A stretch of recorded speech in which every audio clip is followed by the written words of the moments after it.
Good afternoon or good evening. Welcome to our GratiTuesday. My name is Karen and I'm one of your capital recovery coaches. Hi, I'm Raina. I'm a capital recovery coach as well. We're here on Tuesday nights talking about gratitude. Before we get into that, though, we have lots of announcements. First we'll start with our row. For the month of June, well, starting next week, it's going to be at the Vineland Police Department on the 6th. And then on the 1st, it'll be in Rosenhain, which is tomorrow, at Speranza's Deli and Pizza at 761 Landis Ave in Bridgeton. And then the following Monday the 6th, Vineland PD. And then we have our open house coming up all throughout the month of June.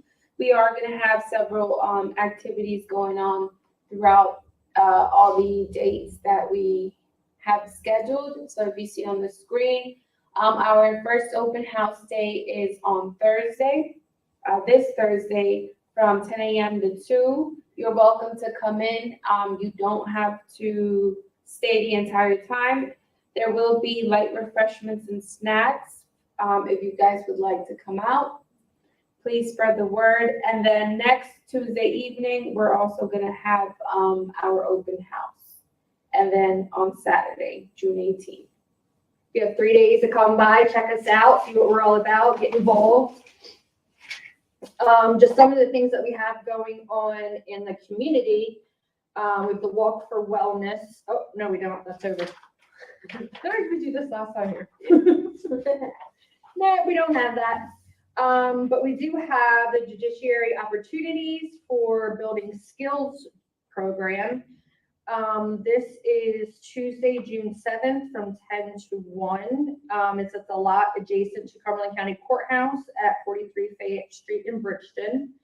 There'll be representatives from different fields available to link you with careers and other resource fairs to seek job seekers and local employers and agencies.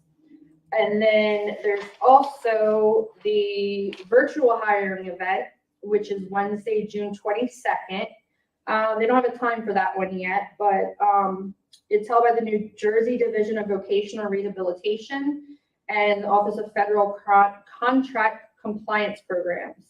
So they're holding a targeted job fair for individuals with disabilities and veterans with self-connected disabilities.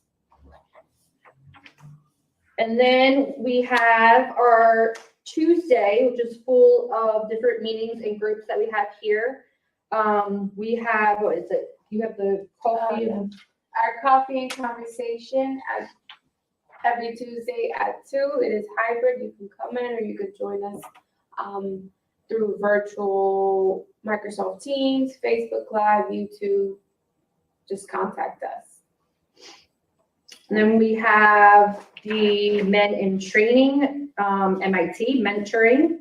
Hopefully you guys are able to tune into that at 5 today. And that's a group about who we are, men shaping and transforming lives one day at a time for a better tomorrow throughout our recoveries. And then, of course, our GratiTuesday tonight, every Tuesday at 7, is we focus on what we are grateful for, just through different projects and, literature and different things we can come up with to help encourage the process of showing gratitude in your life. So we're just going to do like a little bit of information first before we get to the why I can't think of this word tonight. The activity for today? Yes, thank you. Sheesh. So we're going to talk a little bit about why gratitude is important and addiction recovery, and this is from the gatewayfoundation.org. It says recovery from a life of addiction is a journey. As the road twists and turns, some moments will feel like a pleasant stroll, while others will feel like a perilous voyage. In treatment, you will learn to incorporate practices that help you as obstacles arise. Gratitude is one key that you can use to unlock new depths of joy in your recovery process. Gratitude is more than just the act of saying thank you. It's an internal quality, the ability to feel appreciation for a life free from addiction. So it's not just, telling somebody, I appreciate you, thank you for doing this, thank you for doing that. Like, it's more of like a feeling that you learn to cultivate and grow to help you appreciate the things that you have in life. So as you learn to incorporate gratitude into how you view your life, you may find that your recovery isn't as difficult as you once thought. Because I think, like, as a person in long-term recovery, like especially when you're starting out, your like perspective isn't the most optimistic. You're withdrawing and you're feeling all these feelings you've never had before, and you're realizing the wreckage of your addiction.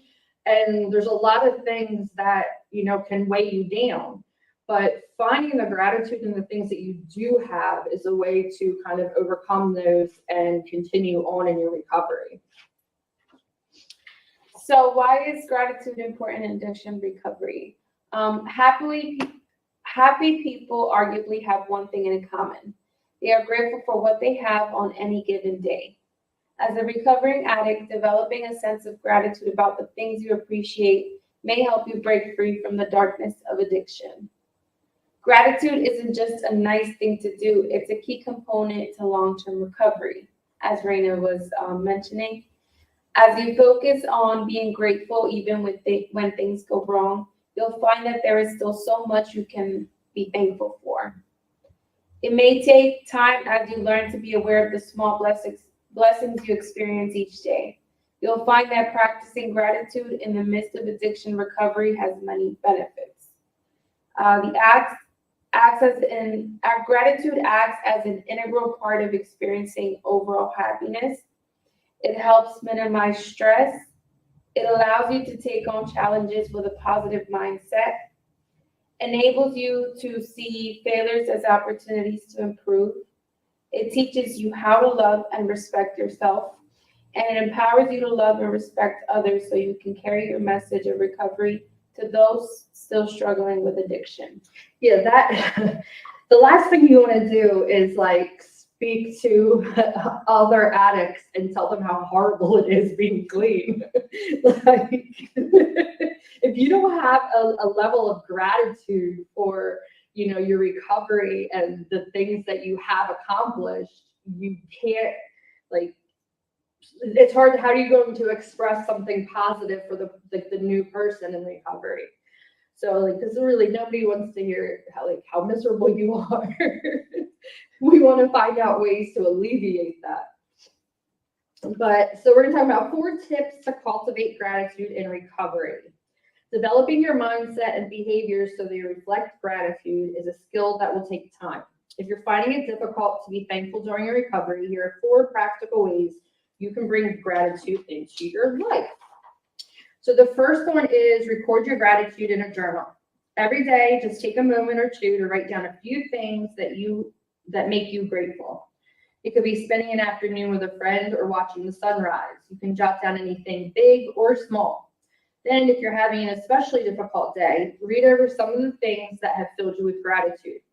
It may be just what you need to prevent a relapse. And this is kind of something that we do in NA, like we have like a gratitude list. So if you're having a bad day or you've got like stuck in that self-pity, this is a good way to sit down and redirect your mood to something more positive, because you focusing on like what you don't have or the negative things for too long is like gonna weigh you down eventually. So it's a good way at the end of the day to sit down. Okay, I might not be feeling all that great, but I'm gonna say this, this, this, and this, and be like, oh, all right, like I have positive things in my life. Number 2 is do something for others. A great way to take the focus off yourself and your own difficulties is to help others. Whether you volunteer to bring joy to those in need, practice kindness to someone you love, or give generously without expecting to be repaid. These opportunities will fill you with joy. With gratitude on your side, you can be a positive force in the world. Yeah, it's like we were talking before, like that ripple effect. You know, you being able to be there for someone else, you know what I mean? And so on and so on and so on. So number 3, fill your moments with mindfulness. When you are mindful, you focus on the task at hand and clear away negative thoughts that may try to creep in. Whether you're walking your pup, vacuuming, or watering your plants, try doing so mindfully. Mindfulness allows you the opportunity to be grateful for each moment, no matter how mundane. This is a hard one because no matter what I'm doing, my mind is always somewhere else. Like trying to focus on stuff like that is it's hard, but I mean it takes practice, and it is something that you can like sit and just, you know, focus in on that, what you're doing at that moment, instead of like my brain's like, did I do this? Did I have to go? I gotta go grocery store. So quiet your mind a little bit. Number 4 is embrace your imperfections. Many people recovering from drug or alcohol addiction have little sense of self-worth. But remember that no one is perfect. If drugs or alcohol still tempt you, you missed your group session where you yelled at a dear friend, don't beat yourself up. Instead, be grateful for the things you did well today. Encourage yourself as you focus even more fully on your recovery. Yeah, we're human. We're not going to be perfect. We're going to make mistakes. We're going to, you know, let the feelings get the better of us, or, you know, anything like that. But it's like always good to kind of like, you know, bring yourself back, refocus, so that way you're not trying not to make the same mistakes over and over again. So begin your recovery today. Contact us. Yeah, contact us. Contact us at 856-391-7449. We are always eager and happy to help anyone who comes through these doors. Yeah, come in and, you know, do some of these activities with us and talk to us about what you're grateful for. You know, we would love to have you join us in person. So the activity that we are doing tonight is Gratitude and Hope, Power of Thanks. And this is from Resilience. It's winona.edu/resilience. So it starts off saying it's not about having what you want, it's about wanting what you have. So gratitude, being thankful for what you have, and hope, anticipation of good things to come, can both decrease stress and increase positive feelings such as happiness. That they talk about that a lot, the stress. I noticed that, like, that's a big thing. And I think, like, for me personally, like, if I'm constantly thinking about the things that, like, I've done wrong or that I need to do or that aren't going right, and keep projecting or looking, you know, behind me, it gets overwhelming.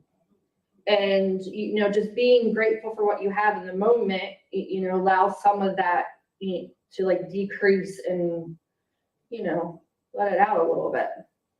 The one way to increase an attitude of gratitude and hope is to make the following exercise part of your routine.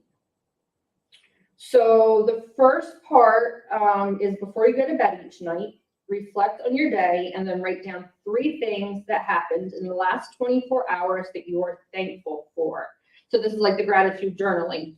Not only will this practice get you in the right mindset for sleep, but it will create a habit of looking for the good things in life rather than focus on the stressful and worrisome aspects of every day. Because how many of us lay down at night and like head is just full of everything that happened for the day, things that you forgot, things that you know, messed up, and then you're like worried about the next day. So this is like a good way to like quiet your mind at the end of the day. You want to go first? You want me to? Yeah, so it says the 3 things that happened in the last 24 hours, and then it gives us the option to write 3 of the things.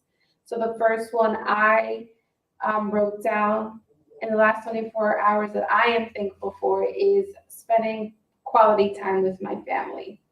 So over the weekend, I just had a lot of time to be able to spend with my family, and not only just spend it with all of them together, but I was able to individually spend time with my mother, my sister, with my boyfriend. It wasn't like, I gave them my full attention to each individually.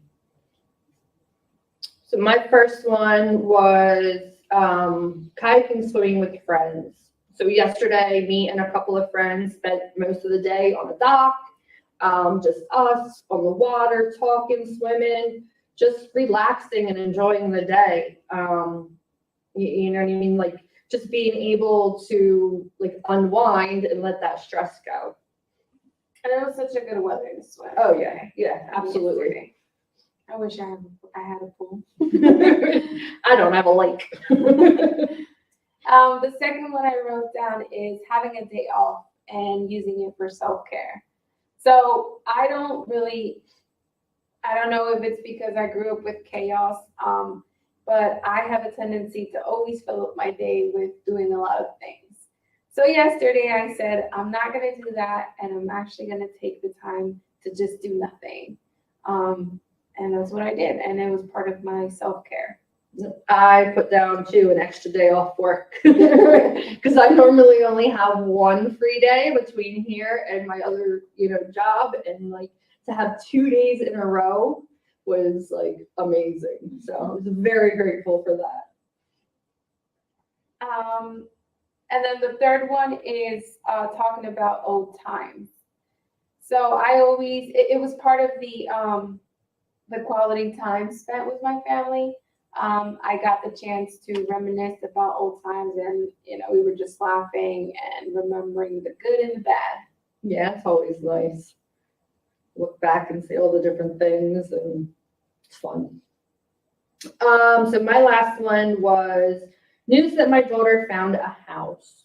One of the things I've been stressing about. Her lease is up at the end of June, and they really didn't have anything on like prospects, but they finally found something.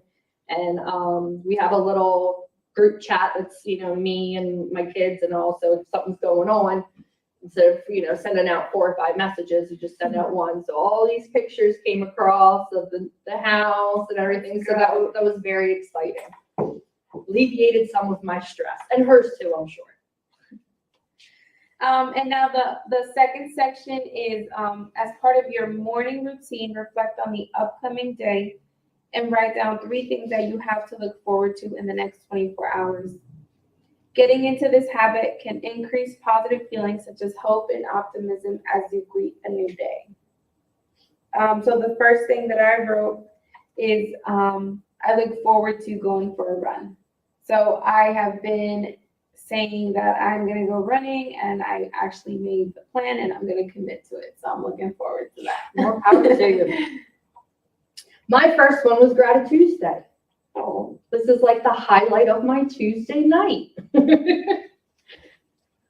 My second one is getting home and spending time with my dogs.